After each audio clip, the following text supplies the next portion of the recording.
അങ്ങ് ബഹളം വെക്കാതിരിക്കും, അങ്ങ് സംസാരിക്കുമ്പോൾ ഞാൻ ഇടപെട്ടിട്ടില്ലല്ലോ. ഒരു സാമാന്യ മര്യാദ സഭയിൽ പ്രതിപക്ഷം കാണിക്കുന്ന പരിപാടി അങ്ങ് ഇവിടെ കാണിക്കരുത്. നിങ്ങൾ 5 കൊല്ലത്തേക്ക് ഇതാണ് നയമായിട്ട് തീരുമാനിച്ചിട്ടില്ലെങ്കിൽ ചർച്ചയിൽ ഇത് തന്നെ ചെയ്യാമെന്ന് വിചാരിക്കരുത്.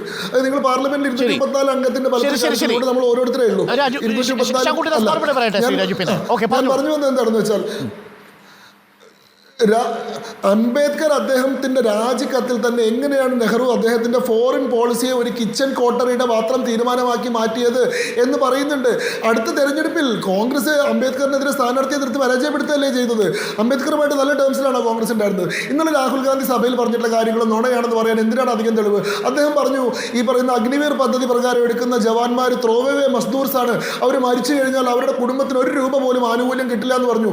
സഭയിൽ വെച്ച് തന്നെ പ്രതിരോധ മന്ത്രി രാജ്നാഥ് സിംഗ് കഴിഞ്ഞ എന്താണ് അഗ്നിവീർ പദ്ധതിയുടെ വിശദാംശങ്ങൾ വിശദീകരിച്ചുകൊണ്ട് പറഞ്ഞു, മരണപ്പെടുന്ന ഓരോ അഗ്നിവീർ സൈനികനും 1 കോടി രൂപ ഷഹീദാവുന്ന ജവാന്റെ കുടുംബത്തിന് കിട്ടുമെന്ന് പറഞ്ഞു.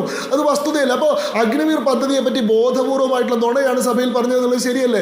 ഇങ്ങനെ രാജ്യത്ത് നിലനിൽക്കുന്ന MSPയെ പറ്റി പറഞ്ഞത്, മിനിമം സപ്പോർട്ട് പ്രൈസിനെ പറ്റി പറഞ്ഞത് അസത്യമാണെന്നുള്ള തെളിവ് സഹിതം തെളിയിക്കപ്പെട്ടിട്ടുള്ളതല്ലേ. അപ്പോൾ കോൺഗ്രസ് കഴിഞ്ഞ തെരഞ്ഞെടുപ്പിൽ മുഴുവൻ രാജ്യത്ത് അസത്യം പറഞ്ഞുകൊണ്ടാണ് ഈ തെരഞ്ഞെടുപ്പിനെ നേരിട്ടിട്ടുള്ളത്. അവർ രാജ്യത്തെ ജനങ്ങൾക്ക് ഞങ്ങൾ തെരഞ്ഞെടുക്കപ്പെട്ട് കഴിഞ്ഞാൽ ഓരോരുത്തരുടെ അക്കൗണ്ടിലേക്ക് 1 ലക്ഷം രൂപ വീതം ഇട്ട് തരാമെന്ന് പറഞ്ഞ് രാജ്യത്ത് സാധാരണക്കാരനെ പറ്റിച്ചുകൊണ്ടാണ് ഈ തെരഞ്ഞെടുപ്പിൽ ഇത്രയും സീറ്റുകൾ നേടിയെടുത്തിട്ടുള്ളത്. അവർ ഈ രാജ്യത്തെ പലതരത്തിൽ വിഭജിക്കാൻ ശ്രമിച്ചുകൊണ്ടാണ്, CIAയുടെ പേരിൽ NRCയുടെ പേരിൽ ഒക്കെ രാജ്യത്തെ വിഭജിക്കാൻ ശ്രമിച്ചുകൊണ്ടാണ്, ഈ രാജ്യത്ത് കലാപം ഉണ്ടാക്കാൻ ശ്രമിച്ചുകൊണ്ടാണ് അവർ ഈ തെരഞ്ഞെടുപ്പിൽ നേരിട്ടിട്ടുള്ളത്. എന്നിട്ട് അവർക്ക് തെരഞ്ഞെടുപ്പ് ജയിക്കാൻ സാധിച്ചിട്ടില്ല. ഇവർ സംസാരിക്കുന്ന കേട്ടാ തോന്നുന്നു ഇവർ തെരഞ്ഞെടുപ്പ് ജയിച്ചിട്ടാണ് ഇവിടെ ഇരിക്കുന്നതെന്ന്. അല്ല, നരേന്ദ്രമോദി കൃത്യമായി പറഞ്ഞതുപോലെ 100-ൽ 99 സീറ്റ് കിട്ടിയ ആൾക്കാരല്ല നിങ്ങൾ 543-ൽ 99 സീറ്റ് കിട്ടിയവരാ.